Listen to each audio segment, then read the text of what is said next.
Hello everyone, Nubkex here. Welcome back to Nub Raids. And watch out if you're pulling shards during the double chance event for ancient shards this weekend and you pull a guardian. Don't feed this guy. This guy is actually super cool. I think it'd be really helpful and very, very easy to build for a lot of you to help out in Hydra. He's pretty awesome, actually. Thank you to my Twitch chat for suggesting him. I literally had no idea this champion even existed or what he did, and Twitch chat was the one who recommended him to me. So thank you very much. We're here on the test server so I can show him off. Yeah, basically, let's go into his skills. Let me show you what makes him so good. So it's his A1 that's part of what makes him so special. Chop. Attack one enemy, 50% chance, books to 65% chance, and I think goes up to 70% with Sniper, to decrease the duration of all enemy buffs by 2 turns. Unfortunately, this isn't as OP as it sounds. This sounds like he's going to do an AoE decrease buffs. And I was hoping that was the case. That would just be way too OP though. This does just affect the target that he attacks, right? So he has to attack the target, he has to hit them properly, and then he can decrease their buffs. But this is nonetheless extremely useful because what does he have on his A3 but on a 4-turn cooldown when booked, gives himself block debuffs, counter attack, and continuous heal, all 3 of those buffs for 2 turns. This is what makes him so strong. We go into the Hydra, and you have these heads that are smashing you with these AoE attacks all the time, and with this counter attack, he can just go in and start reducing their buffs. So in particular, the Head of Wrath, putting increased attack on himself, putting reflect damage, block debuffs, the Head of Suffering, who puts reflect damage on himself as well.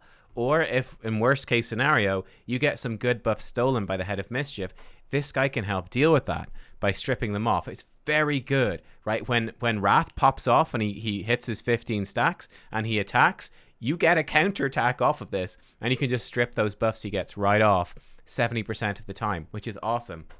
Now, the other thing, I mentioned Head of Mischief. Well, with this guy, you're not going to have to worry much about Mischief stealing your buffs, because with 1, 2, 3 buffs on himself, this guy is also a fantastic Head of Mischief tank. Head of Mischief tries to steal the buffs off the person who has the most buffs on your team, and he gives himself 3. Which are kind of unusual. Like counterattack is unusual, continuous heal just stacks additional buffs. Block debuffs you might want to bring, and you can bring if you've got a Mischief tank like this. But yeah, we basically build him with high resistance. He's going to have the most buffs most of the time, so Head of Mischief is going to be targeting him, and he's just going to get free counterattacks off of it, which is just great. Then his A2, Thunderclap, 4-hitter at random. Each hit has a 30 bucks to 35, and with Masteries goes to a 40% chance of applying block buffs debuff for 2 turns. It's a 4-turn cooldown when it's booked. It's quite a long cooldown, and it's very random. It's not reliable at all, but like sometimes he does land a random block buffs here or there, and that is actually kind of helpful. Like if it blocks a poison cloud application, or it stops those ally protections or reflect damage or whatever going up. It's definitely not reliable, but it's a nice little bonus. And it can also, of course, proc War Master and stuff in AoE. So it's kind of decent. It's not too bad. So yeah, it's a solid kit. Bearing in mind, guys, he's a rare champion. He does need, I think it's 12 rare books. So it's a good chunk of rare books. But once you've reached that point where you're actually pushing into Hydra, getting a rare champion who can Mischief tank this effectively and give you so much control over the Head of Wrath, which is going to be for a lot of folks the most difficult head to survive when you start out. This guy is perfect made for that, while also dealing with Head of Mischief at the same time and making suffering easier. In terms of build, I put him in my Krisk's gear. I wanted to really test him out in the best showcase possible. You don't need this much gear. I would say for hard Hydra, you do need a lot of resistance. Now, he actually comes at 40 base resistance, which helps a ton. And then with the Great Hall, you should easily enough be able to get it up to plus 40 without too much work. Obviously, the second 40 take a ton of work. You want to be getting him to about 460 resistance for hard. So that's pretty intensive. He's going to need a resistance chest piece. He's going to need a resistance banner. He's going to need an amulet, a necklace with some resistance rolls on it. And then just whatever piece of gear you have with resistance on them. He doesn't really need much else. Now, he will need accuracy. This is enough, again, for Nightmare Hydra. This is my sort of Krisk gear minus the speed. For hard Hydra, probably something like you could get away with 200 accuracy. 250 would be better. I'd aim for 250 if you can. So 250 accuracy, about 450, let's say, resistance. And you're going to be in a good spot. If you got a resistance aura, that will help you as well, all the rest. You can obviously put him down the mastery tree defense and get an extra 50 resistance there. Again, if you're really, really struggling. He doesn't need much speed, not too much. You want it to be the slowest person on your team. So just have him a couple of speeds slower than the second slowest person. And yeah, then he's got 19,000 base HP. So he's actually really tanky by default. Should have no problem keeping him alive. I gave him some health. I didn't really worry about any sort of damage or anything. I just figure it's not really his deal. He's going to get good damage just having War Master. That's sort of the priority. With all of his counterattacks, that sort of AoE hit at random, War Master will add up to some decent extra damage, so sent him down this side of the tree. We want to get him Sniper just to up his chance to place block buffs, and I think it ups his chance to strip the buffs as well. Not 100% sure on that, but I think so.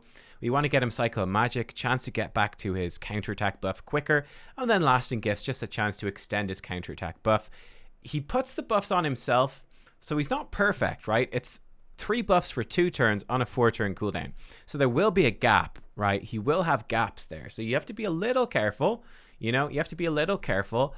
But honestly, there's very few champions that do it better. He's just, yeah, he's very strong at this. If you bring in a buff extender, like a Godseeker Neri or something, then he's going to get really, really good as well. Like, it's going to make him even more consistent, you know? But he's already pretty solid. Let's jump into a run here. Going to hit play. We're not going to watch the whole run.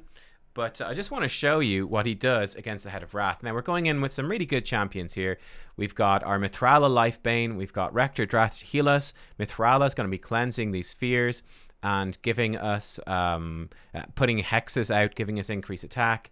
We've got Mother Cybele in the lead. She's going to be spamming those AoEs pretty much. Then we've got Sissia and Ninja for damage. So you can see, look at that Head of Wrath. You see right there? Head of Wrath gets these buffs on, and you're probably thinking, man, that's a really tanky team you've got. You've got Rector Drath, and you've got a Mithrala protecting you. You've even got, I don't know why she did that. Makes no sense. Mother Cybele, why do you do this? We got a good tanky team. Ninja just got one shot by Head of Wrath. He got ripped apart. There he goes again. Rips the buff right off. Just going in with those counterattacks. Our boy Guardian already doing work, just counterattacking. Let's see. Do we manage to... Now we get attacked. Unfortunately, because it's his attack there, it doesn't trigger the counterattack, but it normally can. We're just picking it, you know, Rector Drath working overtime, picking them back up again after they die. We got really high damage team. There he goes again. Guardian zips on in. It's just like, yeah, those annoying deep buffs on Head of Wrath, just remove those. Get rid of them. Get them out of here. Let's go. And you can see at this point, we're sort of vulnerable. His buffs have fallen off. Like I said, he does not have full coverage. He's actually put them back on right there. That's nice. But he doesn't have full coverage. You can see he's doing the Mischief tank. Head of Mischief is targeting him because he has the most buffs. But Mithrala and Rector Drath both obviously have tons of resistance, so it's no problem. He tried to counterattack Wrath there, but he missed because of the fear. The fear interrupted his turn. But he's just doing a great job. Again, that Head of Mischief goes and tries to steal the buffs off Guardian, and with all the resistance he has, no problem. Comes in, strips the buffs off Wrath. He's just a machine. It's not absolutely perfect because Wrath's increased attack is a 3-turn buff. He only reduces it by 2 turns, so Wrath will still have increased attack for a single hit, but it's kind of enough to make it much less stressful. Like, there he goes, boom, decreased buff duration, knocked it from a 3-turn to a 1-turn. It's really solid.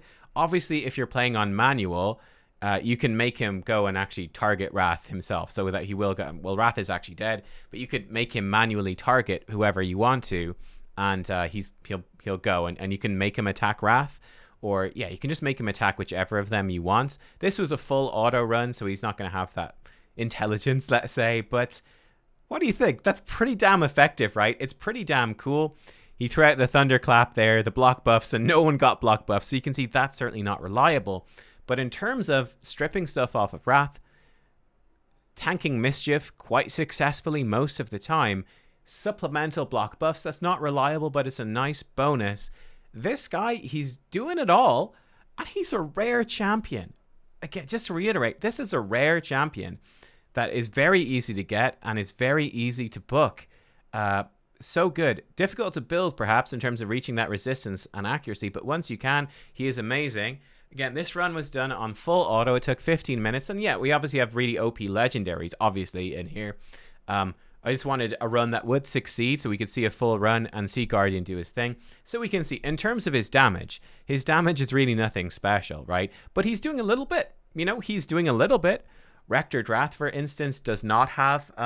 that's just her doing normal attacks. You can see he's getting about 1.5 million more damage from War Master. It's doing a lot of the work right there. He's doing okay damage. Nothing spectacular, but not too bad. But it's really just that control that he's bringing that is so useful. So, yeah, Guardian. I've been really impressed by him. I regret not being able to use him for the faction games here with Deadwood Jedi that has organized. I had Knights Revenant, which is how I discovered this guy, was looking at the faction, but unfortunately I didn't have him on the test server, and we weren't allowed to pull shards to use them in the competition. So I pulled him to do this showcase for you, but I couldn't use him in the competition. But yeah, just a great champion. Really good. Let me know what you think of Guardian. Have you guys used him? Did you guys know this guy existed? I'd never heard of him. And he's actually pretty fantastic. Yeah, he's a pretty great champ. There you go. Hopefully you enjoyed. I hope this helps some of you as well. He'd probably help a little bit in Faction Wars against that Valkyrie wave as well. He's the good affinity, and he can come in and just strip those counterattacks off the Valkyries, which is nice. So that's definitely something worth considering too. But yeah, there you go. Guardian. Thanks for watching. See you next time. Bye-bye.